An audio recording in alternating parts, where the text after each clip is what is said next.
மாவீரர்கள். இவர்கள் வெற்றியைக் கண்டு ஆர்ப்பாட்டம் செய்பவர்களும் இல்லை, தோல்வியைக் கண்டு அஞ்சுபவர்களும் இல்லை. தீர்ப்புகளை கடந்து இந்த ஆண்டு ஐபிஎல்லில் இவர்கள் உருவாக்கிய தாக்கம் என்பது மிக வலிமையானது. இந்த ஆண்டு மும்பை அணிக்கு ஒரு மறக்கக்கூடிய ஆண்டாக மாறிவிட்டது. ரோஹித் சர்மா தன் முழு அர்ப்பணிப்பை கொடுத்து கடைசி நொடி வரை போராடினார். இந்த ஆண்டு அணியின் அதிகபட்ச ரன் ஸ்கோரராகவும் இருக்கிறார் ஹிட்மேன். ஐபிஎல்லில் ஏற்பட்ட பின்னடைவுக்கான பதிலடியை கண்டிப்பாக T20 வேர்ல்ட் கப்பில் திருப்பிக் கொடுப்பார் என்பதில் எந்த சந்தேகமும் இல்லை. ஆர்சிபி அணியை எலிமினேஷனின் விளிம்பில் இருந்து மீட்டெடுத்து பிளே ஆஃப்ஸுக்கு தகுதி பெற செய்தார் கிங் கோலி என்று சொல்வது சிறிதளவு கூட மிகையாகாது.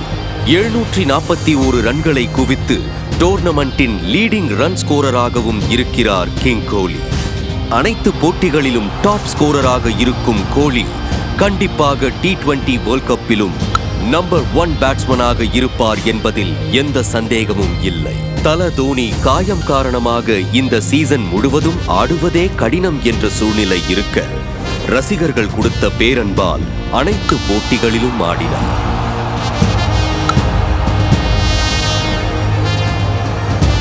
பல தலைவர்கள் செய்ய தவறும் ஒரு செயல் தனக்கடுத்த சரியான தலைவனை அடையாளம் காட்டாமல் போவது. ஆனால் தல தோனி தன்னுடைய வாரிசை சரியான சமயத்தில் அறிவித்துள்ளார். அடுத்த ஆண்டும் தங்கள் கோடிக்கணக்கான ரசிகர்களை உற்சாகப்படுத்தும் விதமாக இந்த 3 மாவீரர்களும் மீண்டும் களம் இறங்குவார்கள் என்று நம்பிக்கையுடன் காத்திருக்கலாம். தோல்விகளை இவர்கள் முழு மனதுடன் ஏற்றுக்கொள்வதே உணர்த்துகிறது இவர்கள் உண்மையான மாவீரர்கள் என்று.